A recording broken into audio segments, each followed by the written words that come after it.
warahmatullahi wabarakatuh. Selamat siang untuk seluruh kerabat Realita dimanapun Anda berada. Aida Clarissa kembali menyapa Anda kerabat, tentunya dalam rangkaian program Talk Show edisi hari ini, Kamis 12 Juni 2025. Selamat siang dan selamat menjalankan aktivitas tentunya untuk Anda dimanapun Anda berada. Aida Clarissa akan menemani Anda selama formasi 1 jam ke depan kerabat, tentunya dengan talk show yang akan kita gelar atau diskusi yang akan kita gelar pada siang hari ini. Untuk kerabat Realita, siaran kami selain bisa disimak di frekuensi 89.1 Realita FM, juga bisa Anda saksikan atau monitor via streaming YouTube kami kerabat di Realita Official. Ya, kita sudah bersama dengan narasumber kita di siang hari ini. Spesial sekali kerabat karena kita sudah kedatangan Dr. Raden Budi Santoso selaku Direktur RSUD Slamet Martodirjo atau Smart Pamekasan. Dan untuk kerabat Realita, jika ada yang ingin bertanya tentang bagaimana layanan prima RSUD Smart Pamekasan, Anda bisa menanyakan di layanan telepon 0878 15.891 maupun di streaming YouTube kami di Realita Official. Kita sapa dulu, ada Dr. Raden Budi Santoso. Assalamualaikum, selamat pagi dokter. Waalaikumsalam warahmatullahi wabarakatuh. Ya. Selamat pagi Mbak Aida. Ya, bagaimana ini kabarnya dokter hari ini? Alhamdulillah baik sekali Mbak, alhamdulillah. Alhamdulillah. Dokter, kita akan membahas tentang bagaimana layanan prima RSUD Smart Pamekasan gitu. Sebagai rumah sakit plat merah atau milik pemerintah, tentunya ini adalah salah satu rumah sakit terbesar ya kita katakan di Pamekasan dan terlengkap secara fasilitas juga.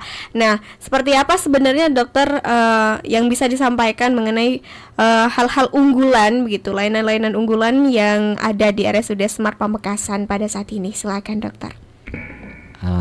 Terima kasih Mbak Aida, Bapak Ibu sekalian, masyarakat Pamekasan. Memang rumah sakit umum daerah RSUD Slamet Martodirjo ini mempunyai beberapa upaya untuk memperbaiki atau meningkatkan pelayanan terutama pelayanan yang berhubungan dengan pelayanan yang sekarang lagi tren ini, ada pelayanan KJSU. KJSU itu memang pelayanan yang sudah diprogramkan oleh pemerintah melalui Kementerian Kesehatan bahwa kita itu harus menjadi rujukan kanker, jantung, stroke, urologi dan KIA jiwa, kesehatan ibu dan anak dan jiwa. Nah, ini yang sedang progres kita persiapkan dan kita mendapatkan plot untuk menjadi rumah sakit dengan rujukan tipe Madya gitu. Nah, beberapa sudah kita lakukan, tapi ada beberapa yang masih on progress untuk kita kerjakan gitu. Oke, baik. Sebenarnya apa saja ini yang sedang, kan tadi sudah disampaikan direncanakan untuk menjadi rumah sakit rujukan tipe Madya ya dokter ya. Nah, untuk beberapa sub spesialis tadi, nah seperti apa ini persiapannya sampai sekarang dokter? Beberapa yang sudah dan sedang kita kerjakan ini, nomor satu masalah secara keseluruhan ada kita persiapan masalah SDM-nya, juga masalah sarana prasarana, dan juga regulasi-regulasi yang berhubungan. Nah, untuk masalah SDM, beberapa seperti masalah rujukan kanker ini kita sedang menyekolahkan, ada dokter spesialis bedah yang kita sekolahkan onkologi, dan insya Allah dalam tahun ini beliau bisa mulai masuk di dunia pendidikan untuk subspesialisnya. Kemudian ada jiwa ini kami sudah mempunyai 2 dokter jiwa, dokter spesialis kedokteran jiwa, dan berikutnya juga akan kami siapkan juga rawat inap jiwa yang sedang kita persiapkan dan on progress. Kemudian S-nya itu adalah stroke ini kita juga sedang mempersiapkan, ada dokter yang kita sekolahkan lagi juga untuk spesialisasi. Kita masih ada dokter spesialis jiwa ini masih ada neuro atau dokter dokter saraf ini kita masih ada satu, tapi kemudian kita akan menyekolahkan lagi satu orang. Kemudian yang berikutnya selain dokter saraf ada dokter bedah saraf. Dokter bedah saraf kita ini sudah subspesialis yang subspesialis untuk intervensi dan vaskuler yang sudah selesai pendidikan dan kita sudah siap melakukan tindakan. Kemudian ada KJSU, urologi. Urologi ini kita sudah punya 2 dokter urologi dan juga urologi ini banyak pasiennya juga yang banyak ke kita, dan urologi ini sudah menjadi tipe madya sebetulnya. Kemudian ada KIA dan ada jantung juga. Nah, jantung ini kita sudah punya cath lab dan cath lab ini sudah on progress untuk mendapatkan ACC BPJS ya. Kita berupaya semoga BPJS bisa memberikan keleluasaan kita untuk dilayani secara atau ditanggung dengan BPJS semua pembiayaannya, begitu Mbak Aira. Oke, baik. Tadi berbicara tentang bagaimana di jantung ya dokter ya. Kita tahu kemarin sempat sudah diresmikan juga ya. Betul. Untuk ICU khusus penyakit jantung, betul ya dokter? Ruang tindakan. Ruang tindakan. Ya. Nah, seperti apa ini kemudian? Soalnya kan kita tahu banyak sekali pasien-pasien dengan menderita gangguan jantung begitu atau penyakit jantung ini sampai harus keluar kota untuk mendapatkan sebuah tindakan-tindakan. Nah, kita juga perlu diinformasikan tentunya kepada masyarakat bahwa di Pamekasan pun juga sudah ada dan tidak perlu jauh-jauh. Mungkin kalau kita tahu biasanya ke Surabaya dokter. Nah, seperti apa? Betul. Jadi pasien-pasien dengan tindakan-tindakan tertentu memang ada banyak tindakan yang dilakukan di jantung ini. Ada tindakan-tindakan yang berhubungan dengan cath lab ringan sampai berat ya. Untuk yang beberapa yang bisa dilakukan itu yang mungkin yang sederhana atau yang tidak terlalu kompleks masih bisa kita lakukan di rumah sakit Selamat Montourjojo. Tapi beberapa sudah kita lakukan. Ini beberapa pasien yang beberapa waktu yang lalu ada pasien yang luar biasa ya, alhamdulillah kita bersyukur dan kita juga berterima kasih kepada Dokter Fitri yang waktu itu mengerjakan ya. Kita juga bersyukur bahwa kita juga punya lab ini sehingga pasien ini yang secara logika itu sulit diselamatkan, alhamdulillah bisa selamat. Nah, dalam waktu yang singkat sekali, cepat sekali bisa ditangani dan kemudian diberikan tindakan, dan tindakan ini alhamdulillah menyelamatkan beliau, alhamdulillah. Nah, ini suatu yang luar biasa menurut saya. Kalau misalnya menurut hitungan waktu pasien ini kalau misalnya kita kirim ke Surabaya, mungkin tidak sampai di Surabaya. Tapi dengan qadarullah ya, luar biasa, alhamdulillah kita bersyukur bahwa beliau bisa selamat dan sampai sekarang alhamdulillah gitu. Okay. Salah satu kasus yang berhasil begitu dengan adanya ruang tindakan jantung di RSUD Smart Pamekasan. Betul. Nah, tadi dokter juga menjelaskan bahwa banyak sekali dokter-dokter yang sekarang rencananya atau sedang disekolahkan begitu untuk kemudian menambah kapasitas keilmuan untuk lebih bisa membantu masyarakat. Nah, dokter bagaimana kemudian memastikan begitu ke pelayanan ini tetap maksimal meskipun dokter spesialisnya mungkin tidak sebanyak daerah-daerah lain seperti di kota-kota besar? Tentu saja memang kita masih berproses ya. Artinya kita berkomitmen, pemerintah daerah berkomitmen bahwa SDM kita, rumah sakit dengan SDM yang baik ini kita upayakan maksimal, terutama dokter-dokter yang merupakan dokter-dokter untuk yang rujukan KJSU ini, dan dokter-dokter yang lain yang juga perlu untuk ditingkatkan baik jumlah atau spesialisasinya dan subspesialisasinya. bagi dokter-dokter yang sudah spesialis, kita mendorong menjadi subspesialis. Bagi dokter-dokter yang belum menjadi spesialis, kami berupaya untuk mendorong supaya bisa mempunyai brevet spesialis menurut kebutuhan-kebutuhan utama atau kebutuhan-kebutuhan prioritas yang kita lakukan untuk rumah sakit kita. Itu utamanya, Mbak. Memang jumlahnya tidak bisa cepat banyak ya, karena jumlah ini terkendala untuk sekolah juga terkendala jumlah masuknya berapa yang bisa diterima dan sebagainya, dan itu juga berproses ya. Iya. Untuk RSUD Smart sendiri, Bapak sekarang dokter sudah di tipe rumah sakit apa ini? Rumah sakit tipe B. Ya, tipe B. Tipe B dengan akreditasi paripurna. Oke. Untuk tipe dan akreditasi ini sendiri ada berapa tipe dan akreditasi sebenarnya tingkatan untuk rumah sakit? Khususnya untuk ini karena milik pemerintah daerah, seperti apa, dokter? Kalau tipe rumah sakit ini berdasarkan jumlah pelayanan dan jumlah tempat tidur ya, sebetulnya jumlah tempat tidur.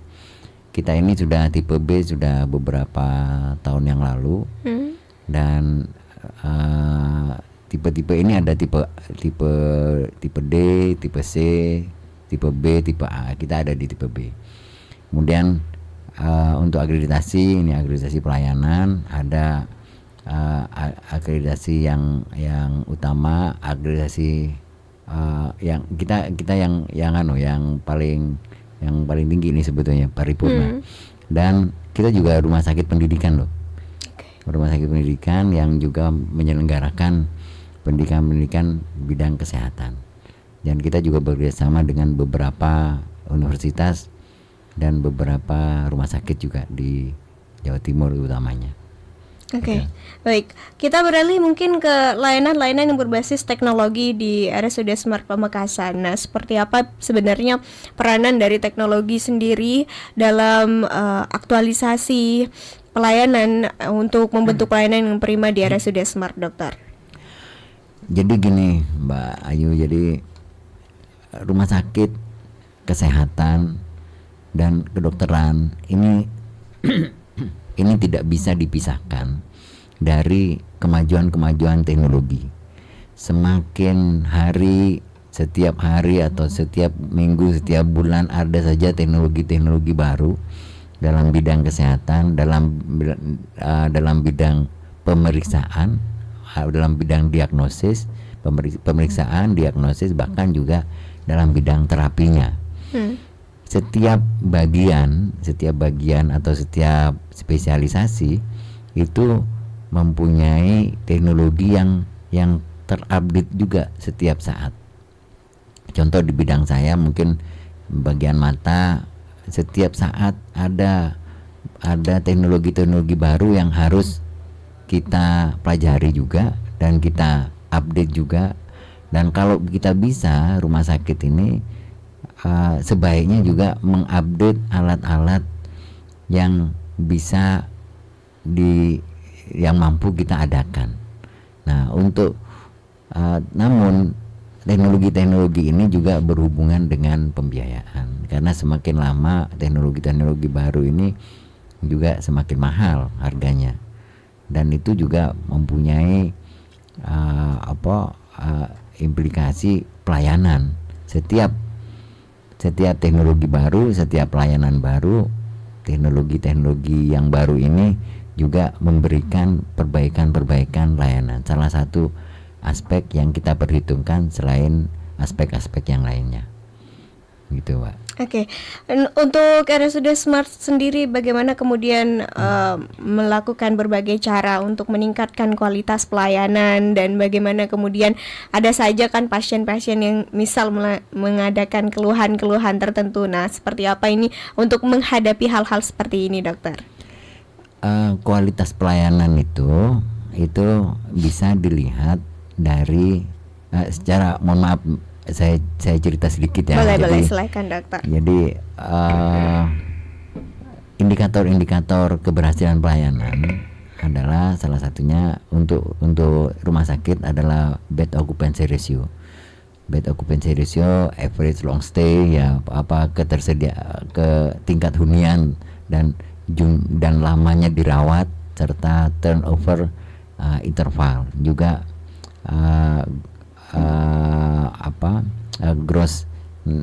gross death rate atau angka kematian kasar dan angka kematian bersih.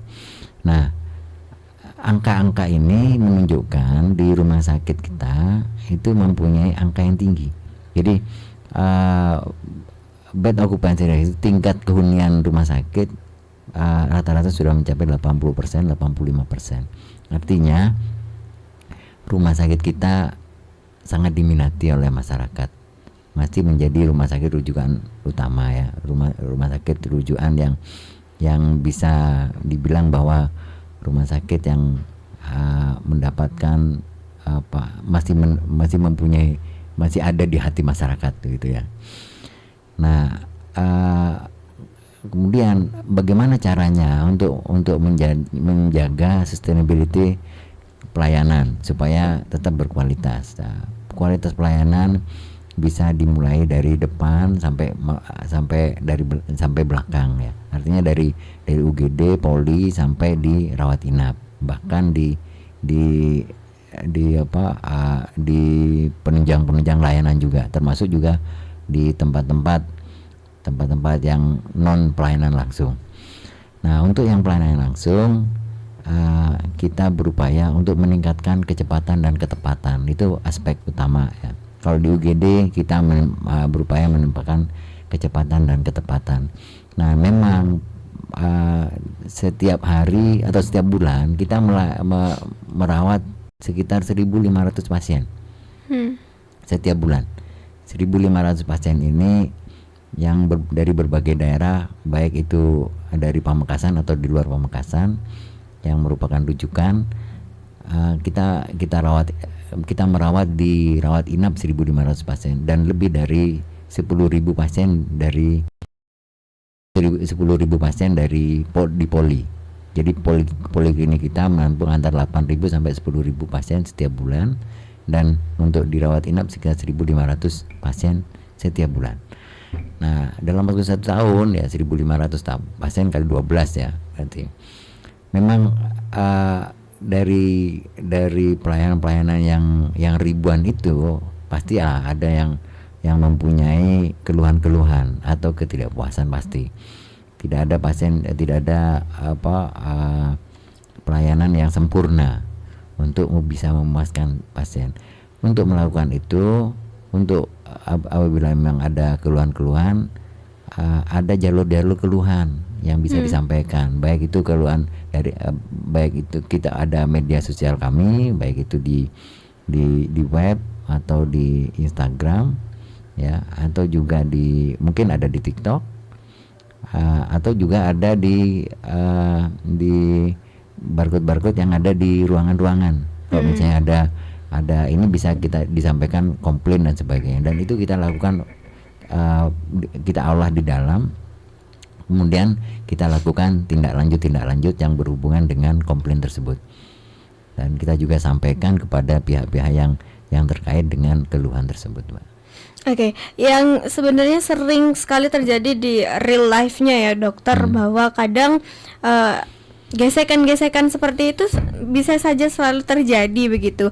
Nah, bukan karena mungkin pelayanannya tidak maksimal atau sebagainya, tapi memang kadang ketidakpahaman, sifat awam juga dari masyarakat. Nah, begitu.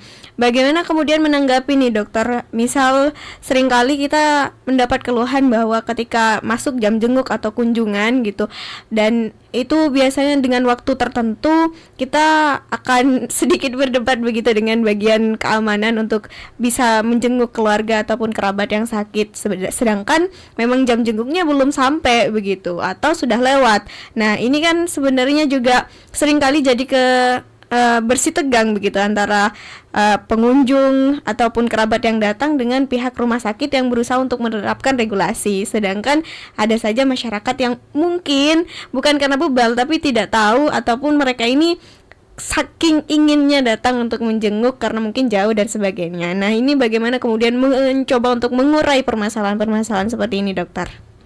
Jadi gini Mbak Ayu, perlu kita sadari bersama ya bahwa ada tempat-tempat di mana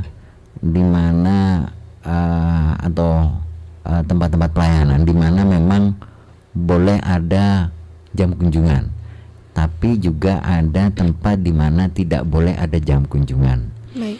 Tempat-tempat yang tidak boleh ada jam kunjungan itu misalnya seperti ICU, seperti CVCU dan sebagainya. Itu diterapkan supaya pasien yang perlu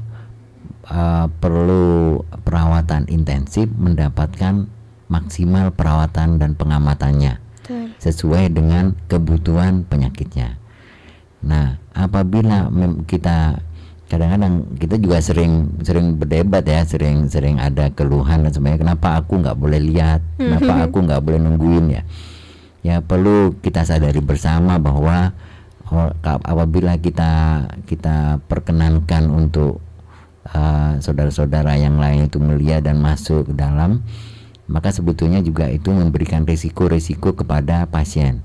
Nah, pasien di dalam itu bukan pasien yang sehat, jadi bukan pasien yang baik-baik saja, tapi yang di dalam itu adalah pasien yang membutuhkan tempat di mana dia memulihkan kesehatannya, butuh tempat pengamatan yang baik, butuh konsentrasi pengamatan oleh perawatnya, juga butuh sterilitas yang sebetulnya kita utamakan supaya tidak terjadi infeksi-infeksi silang yang bisa didapatkan dari pasien yang lain atau dari pengunjung yang masuk. Nah, juga perlu juga kita mungkin kalau misalnya di ICU misalnya yang tidak boleh dikunjungi, kadang-kadang ada posisi-posisi yang tidak patut untuk dilihat pada pasien-pasien yang tidak sadar, beberapa pasien yang tidak sadar di ICU. Nah, ini juga kita perhatikan masalah hal-hal seperti itu, posisi-posisi itu juga kita perhatikan. Nah, oleh karena itu pasien-pasien ini tidak boleh dijenguk atau menjenguknya sangat terbatas. Pada pasien-pasien yang boleh dijenguk, pada pasien-pasien yang tidak perlu perawatan intensif, ada jam-jam tertentu. Nah, jam-jam tertentu ini adalah jam yang kita alokasikan pada kondisi di mana petugas tidak lagi sudah selesai melakukan perawatan. Nah, pada jam-jam di mana pengunjung tidak boleh masuk, itu petugas ini sudah melakukan perawatan lagi dan pengamatan lagi kepada pasien-pasien yang harus diamati. Sehingga apabila kunjungan-kunjungan itu diperkenankan atau diperbolehkan, maka mungkin saja akan mengganggu proses terapi, proses pengobatan, proses injeksi dan sebagainya. Itu juga akan merugikan kepada pasien itu sendiri. Gitu aja. Baik, kita ke juga salah satu problem yang sering jadi simpang siur di tengah masyarakat. Mungkin ini bisa dikonfirmasi ya Pak, mengenai bagaimana pelayanan ketika kita pakai BPJS dengan tidak. Nah, ini biasanya seringkali masyarakat bilang bahwa kalau pakai BPJS pelayanannya kemudian jadi kurang, atau obat-obat yang dipakai jadi nggak kelas 1. Nah, ini seperti apa Pak? Bisa dikonfirmasi? Jadi sebetulnya pasien BPJS sama pasien umum ini sama saja. BPJS ini sebetulnya membayar juga kan. Saya juga punya BPJS, artinya pegawai negeri juga punya BPJS. BPJS ini dipotong dari kalau misalnya pegawai negeri mungkin dipotong dari gaji ya. Tapi kalau mandiri mungkin bayar sendiri. Tapi kalau BPJS UHC yang bayarin pemerintah. Nah, sebetulnya sama-sama bayar, jadi sama-sama umum sebetulnya.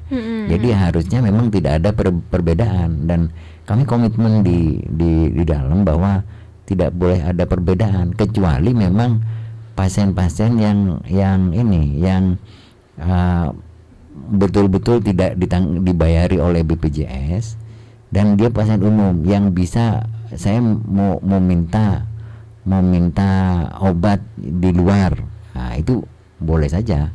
Maksudnya di luar seperti BPJS, karena BPJS ini ada paket yang diberikan oleh BPJS, dan juga kita melakukan ada formularium nasional untuk BPJS untuk obat, dan formularium nasional untuk obat ini pada umumnya adalah obat-obat generik, dan kita harus mengikuti formularium nasional itu, dan itu yang kita lakukan. Nah, kalau misalnya ada permintaan khusus oleh dari pasien-pasien BPJS, BPJS juga punya aturan-aturan. Nah, aturan-aturan ini nggak bisa kita langgar, kecuali kalau misalnya ada pasien yang kepengen benar-benar umum gitu ya, yang dia bisa membeli obat apapun yang bisa yang dia inginkan. Nah, itu berbeda lagi. Oke. Gitu. Berarti secara regulasi sebenarnya tidak boleh ada perbedaan. Tidak boleh, ya betul. Ya. Dan itu hanya isu-isu sebenarnya ya Pak yang beredar di tengah masyarakat. Ya, kita ingatkan kembali ini kerabat Ralita bahwa Anda juga bisa berdiskusi atau menanyakan langsung kepada Direktur RSUD Smart pada siang hari ini di YouTube kami di Ralita Official. Tuliskan saja beberapa komentar Anda dan tinggalkan di sana juga. Kita masih akan kembali kerabat, jadi jangan kemana-mana, tetap stay tune di 89.1 Ralita FM, ragam hiburan dan informasi. Hai Sobat Pamekasan, mau punya hunian premium, nyaman, dan strategis? Yuk kenalan sama Darus Sakinah Regency, perumahan eksklusif yang bukan cuma tempat tinggal, tapi juga investasi masa depan. Di Darus Sakinah Regency, kamu bakal dapetin keamanan maksimal dengan satpam 24 jam dan pintu rumah smart lock yang bikin hidup semakin tenang. Ditambah lagi, ada kolam renang, auditorium elegan, masjid megah, serta taman tematik yang bikin suasana makin asri. Nggak perlu khawatir soal akses, karena jalan perumahan memiliki lebar 12 meter, bikin mobilitasmu semakin nyaman. Tunggu apa lagi? Saatnya wujudkan hunian impianmu di Darus Sakinah Regency. Yuk langsung cek unitnya sekarang juga sebelum kehabisan. Hubungi kontak person di 087 859 878 889 atau kunjungi lokasi untuk info lebih lanjut. Darus Sakinah Regency, hadirkan kenyamanan, wujudkan impian. 89,1 Ralita FM Pamekasan.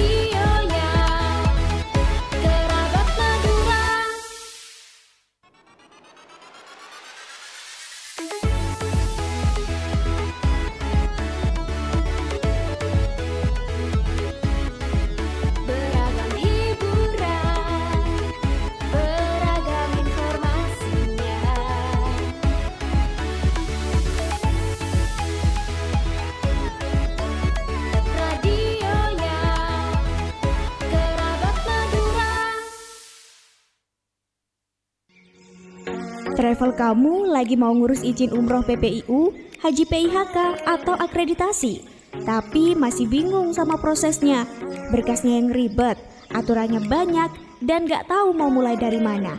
Tenang aja, ada Novandi yang siap bantu kamu.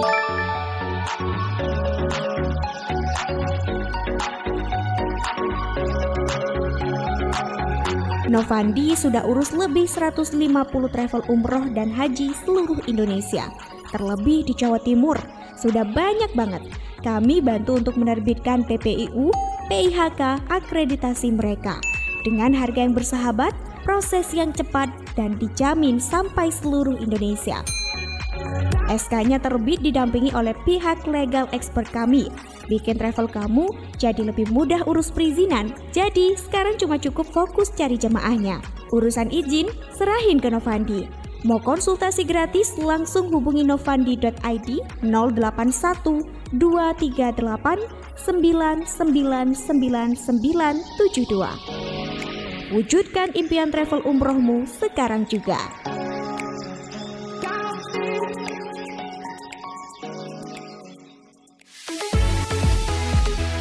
89,1 109,1 Realita FM Pamekasan.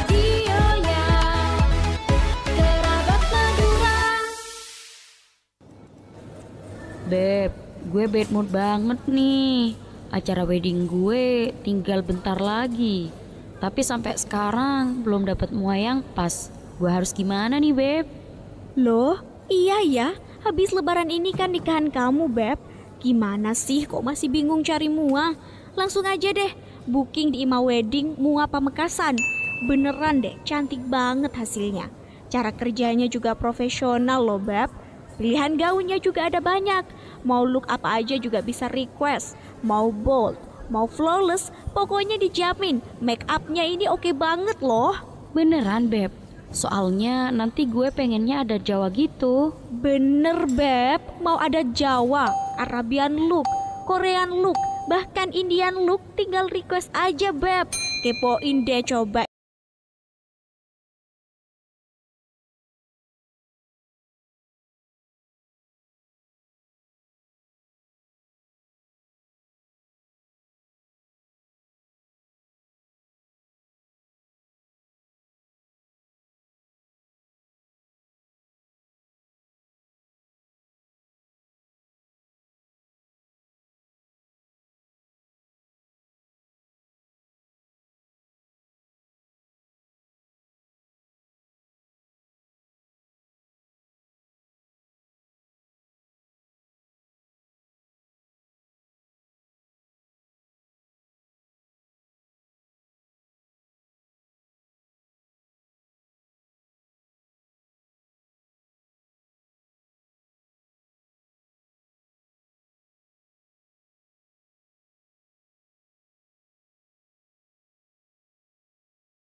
Sama dengan Aida Clarissa di 89.1 Realita FM, ragam hiburan dan informasi.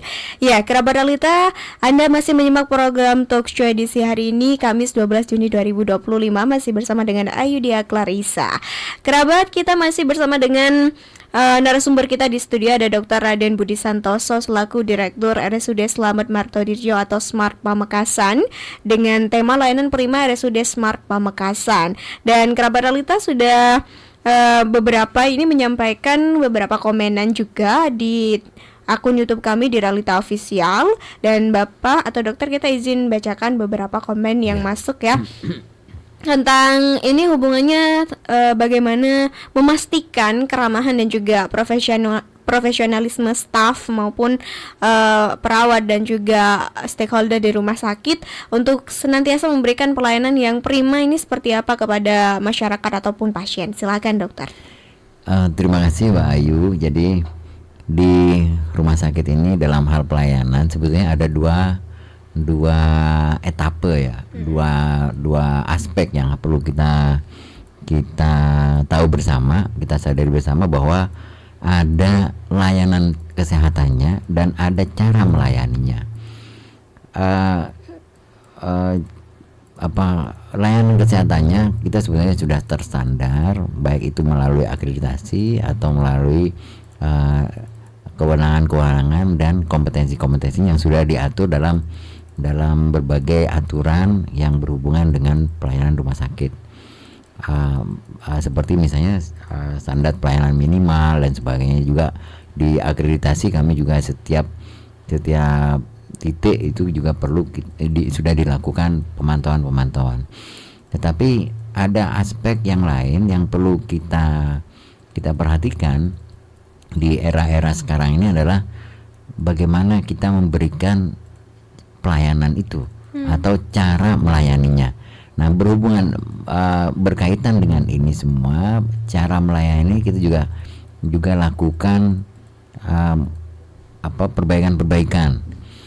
Kita sudah melakukannya setiap minggu, di semua lini layanan di rumah sakit Smart ini kita kumpulkan setiap minggu, kita berikan arahan, kita berikan kita berikan role play role play untuk bagaimana caranya melayani yang baik dan benar dan bisa diterima oleh masyarakat. Kita juga mengundang ahli-ahli atau narasumber yang melatih mereka untuk bisa memberikan atau memberikan cara melayani yang lebih baik dalam hal pelayanan kesehatan di rumah sakit.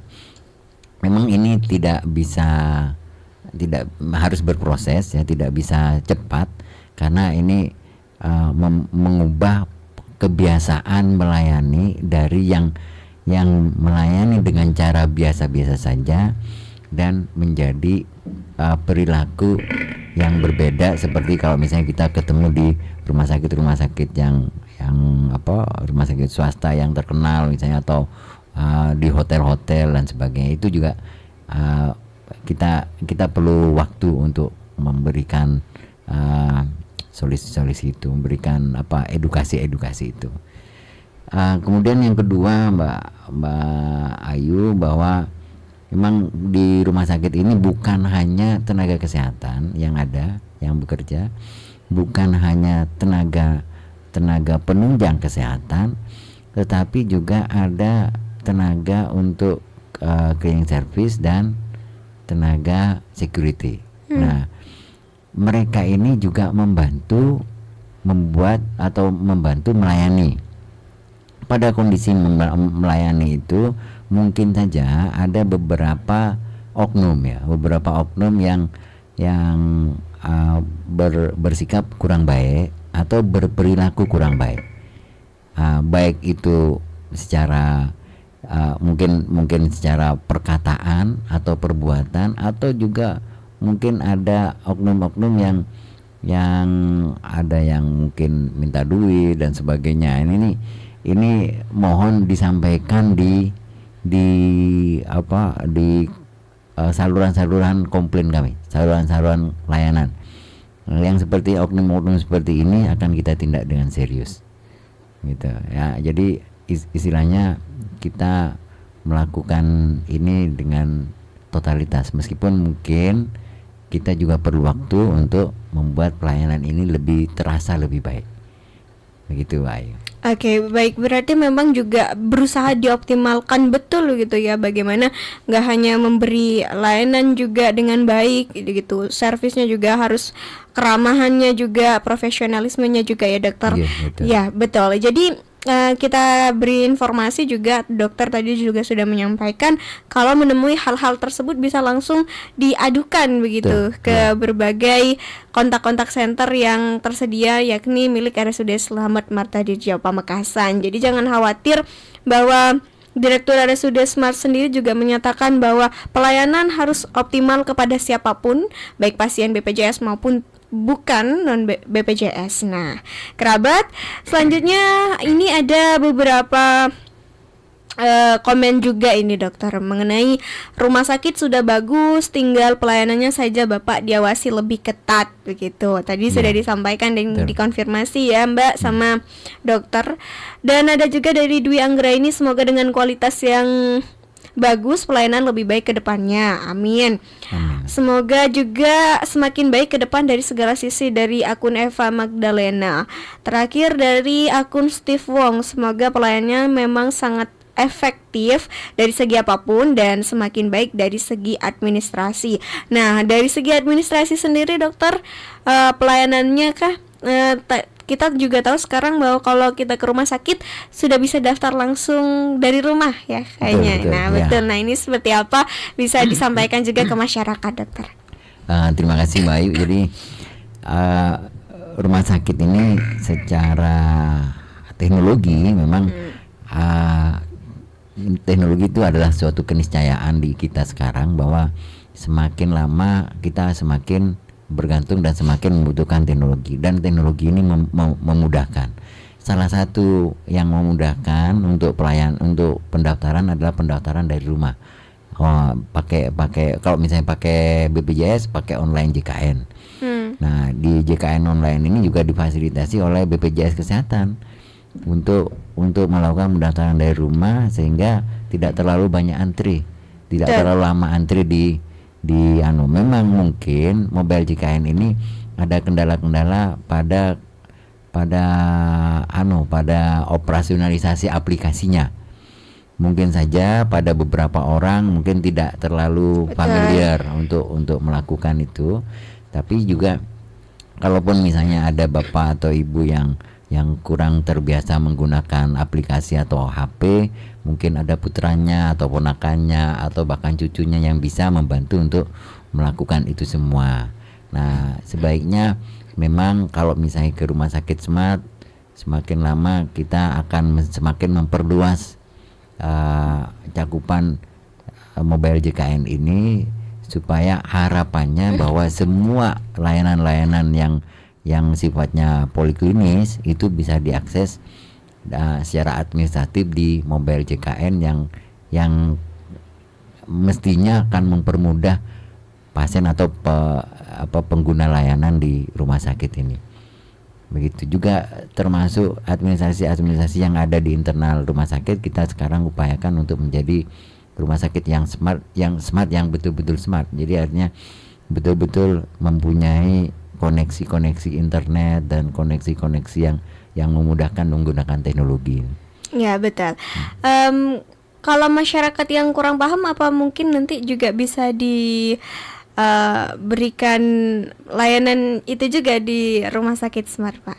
Kalau yang masalah mobile JKN, kita ada pojok mobile JKN yang setiap saat bisa ditanyakan di situ dan akan dibantu sepenuhnya untuk bagaimana caranya menggunakan mobile JKN dengan baik. Oke, jadi memang berusaha sekali untuk optimal ya dokter. Insya Allah ya. Ya, selanjutnya ini apa ada ke depan rencana pengembangan layanan di RSUD Smart Pamekasan, entah itu untuk spesialisnya, subspesialisnya, ataupun penambahan kamar ataupun segala macam yang sekarang sedang mungkin dirancang atau direncanakan oleh RSUD Smart dokter. Mbak Ayu, terima kasih. Jadi memang sesuai dengan rencana bisnis strategi kami yang kami susun beberapa waktu yang lalu, memang kita ke depan akan membuat pengembangan baik itu jumlah tempat tidur yang memang kita rasa perlu berhubungan dengan rencana pemerintah untuk menerapkan kelas rawat inap standar di rumah sakit di seluruh Indonesia. Maka rumah sakit Smart ini penting untuk membuat penambahan jumlah tempat tidur baru untuk memenuhi kebutuhan masyarakat Pamekasan. Nah, itu kita sedang lakukan, dan semoga di akhir tahun ini pembangunannya sudah bisa selesai, dan di tahun depan tempat-tempat ini bisa kita manfaatkan. Kemudian juga kami juga merencanakan pembenahan di beberapa tempat, termasuk di kamar operasi, termasuk juga di UGD, dan juga di tempat-tempat layanan rawat inap yang lain. Meskipun mungkin pembenahan ini masih sifatnya tidak total, tapi harapannya adalah bisa memberikan pelayanan yang lebih baik kepada masyarakat. Itu aja. Oke. Untuk RSUD Smart Pamekasan ini sendiri kedepannya ini ditargetkan seperti apa, dokter? Apa harus naik kelas ke tipe sekian atau dengan akreditasi? Tadi sudah disampaikan bahwa yang paling tinggi katanya paripurna. Nah, apa ada rancangan seperti itu juga, dokter? Untuk akreditasi ini secara periodik tetap dilakukan akreditasi ulang atau reakreditasi. Di tahun 2026 kami sepertinya punya jadwal reakreditasi untuk akreditasi pelayanan ini. Maka target kami adalah tetap menjadi paripurna. Kemudian untuk menjadi tipe yang di atasnya tetap kami berupaya, meskipun mungkin tipe ini masih jauh dari apa yang ada sekarang, karena untuk menjadi tipe ini perlu effort yang tinggi, pembiayaan yang besar, juga kebutuhan masyarakat yang ada di wilayah Madura ini, begitu.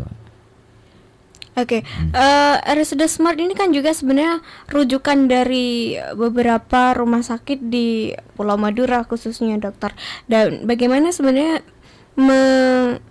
mengakumulasi berbagai penyakit-penyakit dan pasien-pasien dengan keluhan-keluhan tertentu ini supaya mereka semuanya bisa tercover dengan pelayanan yang baik, dokter?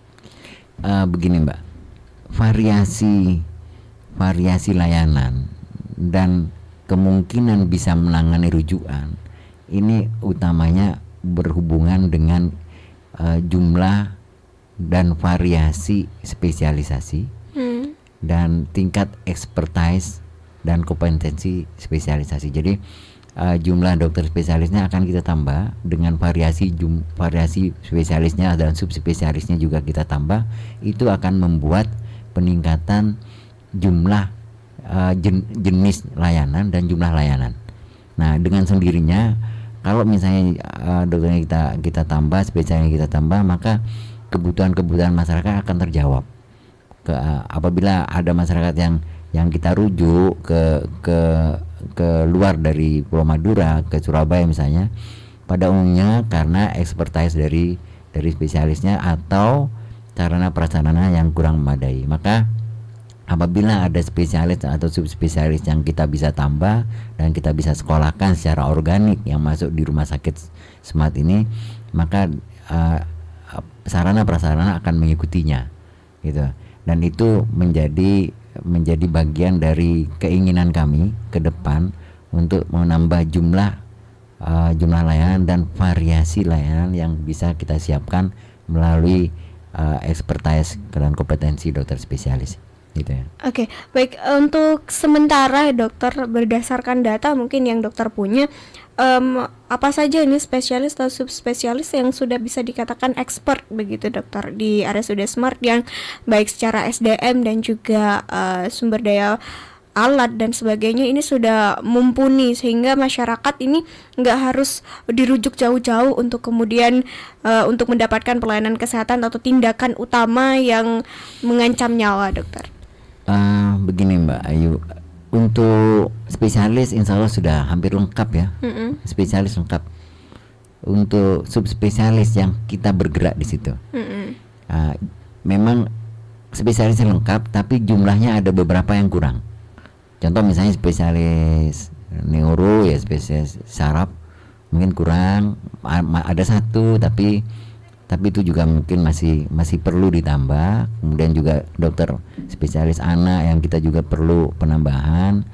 Nah, selain itu, kalau misalnya jumlah spesialis ini sudah lengkap, sambil lalu kita menyekolahkan menjadi subspesialis. Nah, subspesialis yang sudah kita sekolahkan dan sudah siap itu dokter jantung, spesialis intervensi kardiointervensi.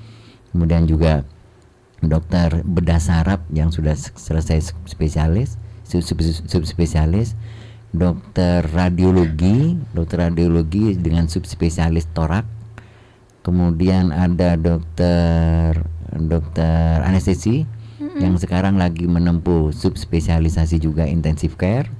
Kemudian berikutnya ada dokter penyakit dalam. Dokter penyakit dalam ini kita insya Allah tahun ini kita mulai sekolahkan di subspesialisasi ginjal dan hipertensi. Kemudian ada dokter bedah onkologi, bedah kanker, yang tahun ini insya Allah bisa sekolah di bedah onkologi. Nah, berikutnya ke depan ada dokter-dokter yang lain yang kita sedang upayakan untuk bisa masuk ke subspesialisasi. Memang subspesialisasinya tempat sekolahnya juga tidak terlalu banyak dan daya tampungnya juga sedikit. Nah, itu yang juga membuat kita agak terkendala penambahan secara cepat jumlah dokter-dokter ini. Baik, ada juga respon dari masyarakat ini dokter mengenai dari akun Haris Pujangga. Pengalaman pribadi keluarga ngamar di RS Smart dilayani dengan baik, tergantung dari kita sendiri mau mengikuti aturan dari rumah sakit atau tidak. Jadi sebenarnya ada juga respon-respon positif dokter.